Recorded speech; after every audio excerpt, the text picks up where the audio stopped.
Okay, so I decided that what we need to do here is, rather than looking at a bunch of examples of hands, let's get in there and let's break down every single combination that we want to use in an example hand so you can really get a full grasp of what's going on here with all of your hands. And while this will be a little bit tedious, this is going to be the most in-depth we're even going to get in this product.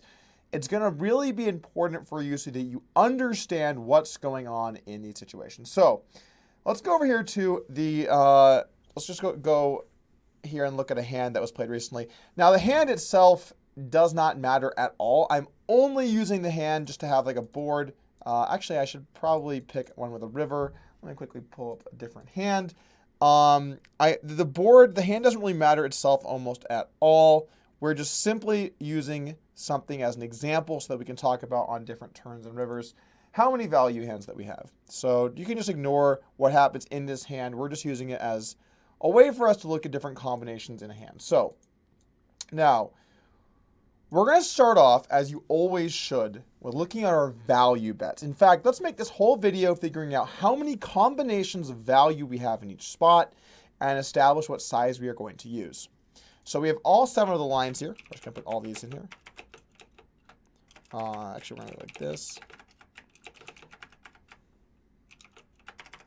We're actually going to need to do these 4 lines. Okay, so the reason we're only going to need to do these 4 lines for value are because when we go bet, check, we're almost always going to have hands that are giving up. We might have a few thin value bets, but because the final action there is a check, we don't have to be balanced with that range. We don't have to balance out the check, bet, check range because, again, once we start betting on the turn, we're looking to generally go 2 streets for value. And so really only the lines where the final action is a bet, you have to be that worried about having a balanced range. So let's just take a look at the board here. Again, totally ignore the action. Okay, so King 10, 8, 5, 8. Let's start off with hands that we'd go bet here for value. And this is sort of an interesting hand because when the river is an 8, both players are very unlikely to have many 8s in their range. You can have 8x of hearts as the big blind, which, it's definitely a possible hand. And you can also have maybe a hand like 10, 8 or 8, 5. Although 10, 8 and certainly King 8 are fairly likely hands to raise the flop. So in this spot as the small blind, we're going to be using a little bit of a smaller size because, well, let's get to the size in a bit. So I'll start off with what hands are going to go 3 suits for value here. Well, a hand like King 9 is going to end up being pretty close between both options. Let's just say we're going to go ahead and go with King Jack plus here. So all of these hands, Ace King, King Jack, aces, let's say 10s, most of our 10s. Suit selection. Let's just say we're going to do with like about 2/3 of our 10s. And, of course, we're going to have 8s as well. The one combo of those. Other than that, we are not going to have too many hands. King 10. And I think that's just about it. Okay, so, and then also we'll have kings occasionally as well. We'll talk about how we're going to break down those really top hands as well a little bit later. Okay, so now let's put in the board.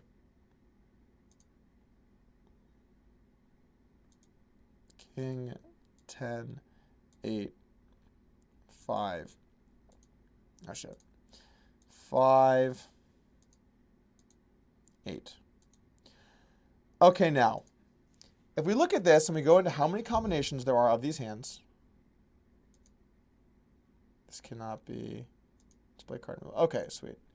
So we have 55 combinations of value. That, of course, includes the fact that we sometimes, we mainly don't have kings, but we could have that in that line.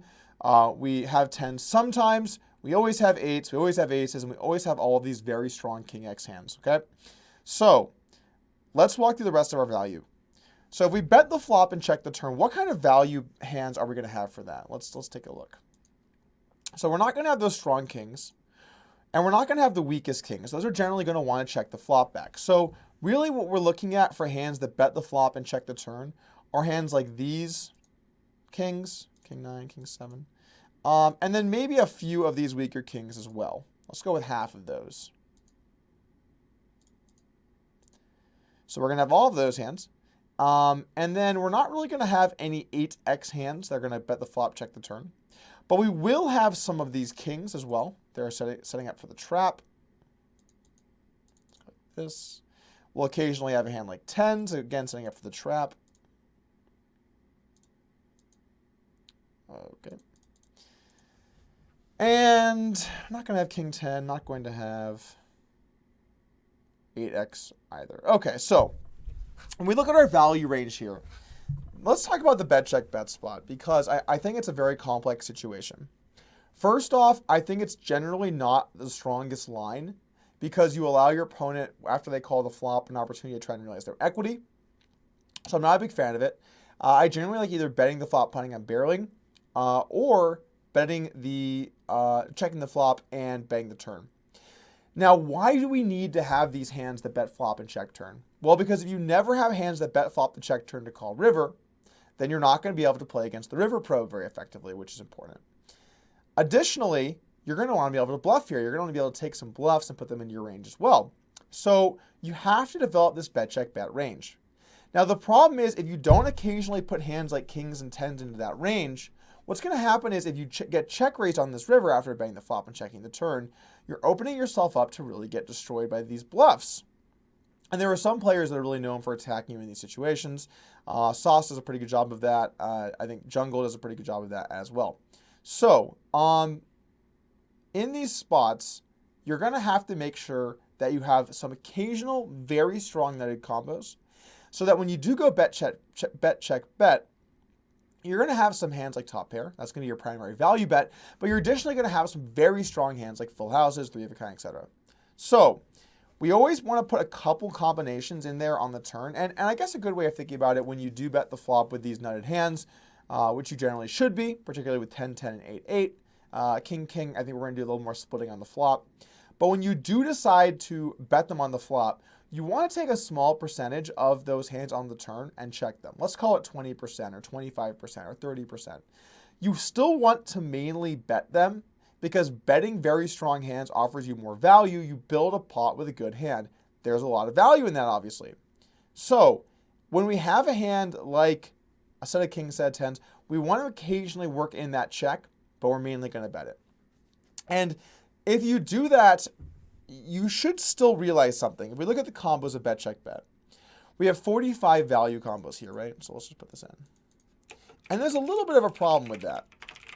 The problem is that you can't only call a check raise on the river with kings and tens. Now, if they check bomb it, you can mainly call with those hands, but you still need to pick some hands that you're going to want to call with. The best way to do it when you are faced with check raises in those spots is you want to pick hands that don't block bricked draws that could be relevant. For example, I think king 9 in this spot would be a much worse hand to bet the flop and call a raise, because they could have hands like queen 9 or jack 9 have chosen not to bluff when first given the opportunity to bet and are now going for the check raise. So generally speaking, it's better to have hands that block relevant cards. I think in this spot, actually, if you had to pick out your hands to call a check raise if you face a large size, I think king 5, which we actually do not have because that would be betting the turn, so let's remove that. I don't know why I put that in there, and that's going to drop down to 42 combos. So we don't have king 5, but I think hands like king 4, king 6 make better calls than king 9, king 7. Additionally, you'd want to make sure to not have a diamond or a heart. So if I had like king 7 or king 6 without a heart or a diamond, those would be some of my best hands to bet and call a raise, because it's now more likely my opponent has one of those bricked hands that might be inclined to bluff. Now, if our opponent isn't picking their bluffs based around that, then this strategy gets a lot less effective. And there is another way of doing it as well. You can either take the approach of trying to pick the hand that has the best removal, or you could simply look at it in a more linear fashion. I could say, okay, so I need to call about half of my hands here that I bet for value. So I'm going to call king 9 and king 7 because they are higher up on the list of value. I'm trying to explain this concept correctly. But we're looking at king 9 through king 4. Let's assume they're all the same value, and we have to pick calls. I generally try and map it out in a linear fashion as if the king 9 and king 7 are stronger, even though in this spot all of the kickers are the same. None of them, not one of those hands is stronger. I map them out in that linear fashion so that if I need half, I'm like, okay, I'll take the top half, king 9 and king 7. Even though I know that those hands aren't stronger than king 6 or king 4. They're not. But you have to pick hands, and I have to pick about half my value hands to call here. And generally speaking, when you are check raised in most spots, you're generally going to have to call half to 2/3 of your value bets because you have bluffs, you have some value bets to fold. So you need to have half to 2/3 of your value bets call, depending on the size that they make it. If they start to go really big, obviously you can call a lot less than that. So in this spot, I might be like, okay, is removal relevant? In this spot, I think it is. So I would prefer to call with hands like king 7, king 6, king 4 without a diamond or a heart. But let's say that this board was just a total rainbow board, and I thought the straight draws didn't matter because they would be bluffing with those on the river. Well, then I could just say, okay, if I need to call half of my kings, I'm going to call king 9 and king 7 and fold king 6 and king 4. And what I like about about approaching it in that way, and I've always done this in poker, what I like about doing it in that way is you make it so that you're less likely to make an error in your overall frequency. Yes, you're not really pushing the envelope and trying to think about card removal in its purest form, but you're not going to make the mistake of overfolding. Now, we've kind of gotten off of the path here. So we have 42 combinations of bet, check, bet. Now let's look at check, bet, check. So in that, or sorry, check, bet, bet. So let's clear this out. We're going to have king 3, king 4. We're going to have half of these, and we're going to have half of all of these. Sorry. No, those bet. Correct. Okay, we're going to have half of all these hands. All right, cool. We're going to have these.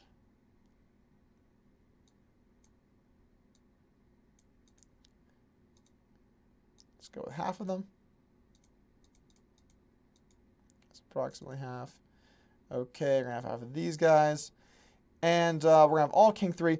King 2 specifically, I always like to make sure that when I check back twice on the flop, I have one of my top pairs still in my range, so that if I do get check raised on the river, it allows me an opportunity to have some top pairs, which is a lot better for your range. I think that it strengthens that check twice range, and it gives you at least some ability to have 3 of a kind on the board pairing the top card, etc. So we're gonna split. King 2.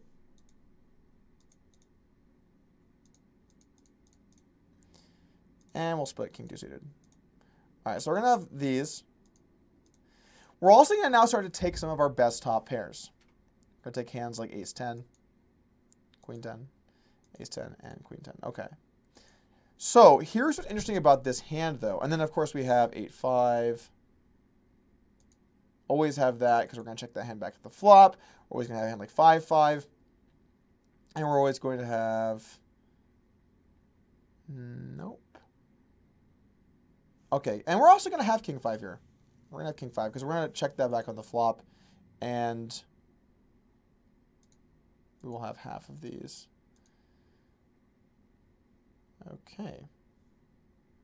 Just pick a suit and pick two of these. Okay, cool. I'm trying to do a good job of mixing up the suits because I know they are relevant, but I'm just trying to do a very quick overall analysis of this spot. So we have 88 combinations of hands that are looking to check back, flop, and bet the turn for value. But here's the problem. This river is relevant because now there's a bunch of hands that can't bet the river. You certainly cannot bet these. The tens would be way too thin. And I think the kings are going to be generally okay. The problem is if you always bet all your kings, actually no, you know what? Betting the kings isn't good because if it goes check, call, turn, they're going to have a lot of eights in their range. So you need to be very careful about betting kings on the river. You should bet some to allow yourself room to value bet versus a 10, but you should not primarily be betting them because if you're betting those hands, your opponent gets a very good opportunity to check raise you. Now, the big blind will certainly take some degree of leading on the river, as they should because the small blind shouldn't really have many eights in their range to check back bet turn. But if they realize you're going to treat their check like they don't have trips, they can start to just check their trips and then check raise you aggressively. The reason the big blind should lead here when they call a delay c-bet is because their range mainly is 10x, 8x, 5x, and the small blind's generally going to have weak kings and 10x. So this is not really a spot that it makes much sense for the small blind to have an aggressive bet frequency. So for that reason, I want to bet some of my kings, but not all of them, so I don't open myself up to getting check raised too much. Well, for starters, king 5 is a bad one to bet, because now it's less likely they have a 5 and call you on the river. And then after that, if we want to look at it in the linear fashion, where we're going to pick some to bet and some to check, let's go ahead and decide to bet the higher kings and check the lower ones. So we're going to have about 33 combos of value here. And I think we're going to have less combinations of value on this board for a lot of these lines than on some spots, because of how important the 8 is. It's actually kind of interesting that the 8 is a lot less relevant on the bet line, because 8x hands should generally fold the turn in the big wise shoes unless it's 8x of hearts. So in these bet check bet lines and this check bet bet line, you're going to end up with a lot less value combos than you might have on a standard board. All right, now finally, let's look at check check bet. So we check back flop, check back turn, and bet the river. Now, here we actually can have, again, a lot of value hands. Excuse me. We're going to have half of our king 2s.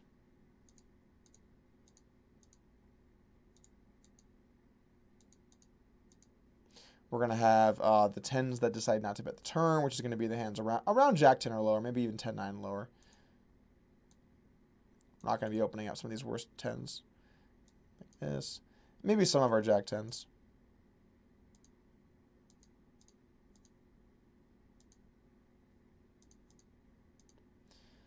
Okay. So we have about, and then of course all of our 8s as well. It's a very good spot actually for the in-position player on this river. All right, so between all these hands, we're not going to value bet 5s. I think it's probably a little bit too thin. Maybe ace 5 could be a reasonable one to bet, now that I'm thinking about it, because your kicker plays. So let's go ahead and say ace 5. And then also we're going to have some hands like 9s. And I just realized I forgot to add queens and jacks into the check bet bet. But they're not going to bet the river. So they're just going to go check bet check. So that's actually not relevant. All right. So, and again, guys, I'm just trying to do all of this stuff in real time, where I'm walking you through each thing. So obviously, if I miss a few combinations, have a little patience here. I'm doing my best to get the concept across. So here we have about 154 combos. So we have a lot of combos on this board that are going to want to bet the river. Oh wait, 10-5 it's not going to be one of them. And maybe jack 10 should be betting the turn. We'll just take jack 10 now. All right, so we'll call it 140 combos.